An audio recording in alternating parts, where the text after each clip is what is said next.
સુરતના લિંબાયત વિસ્તારમાં લુખ્ખા તત્વોનો આતંક યથાવત જોવા મળી રહ્યો છે। બે લુખ્ખા તત્વોએ મોપેડ પર આવીને એક રસ્તા પર ઊભેલા વ્યક્તિને હથિયાર બતાવીને ડરાવ્યો હતો, બાદમાં તેને માર્યો હતો।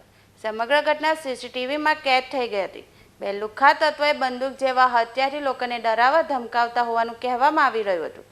ત્યારે વાયરલ થયેલા સીસીટીવી પ્રમાણે અન્ય એકે પણ એક મોપેડ સવાર અને રાહતદારીને ચપ્પુ જેવા હથિયારથી હુમલો કર્યો હતો।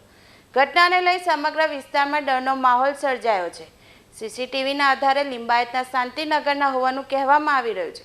ત્યારે આ વિડીયોના આધારે ગુનો નોંધીને પોલીસ કાર્યવાહી કરે તો આ પ્રકારના અસામાજિક તત્વ અંકુશમાં આવી શકે તેમ હોવાનું કહેવામાં આવી રહ્યું છે।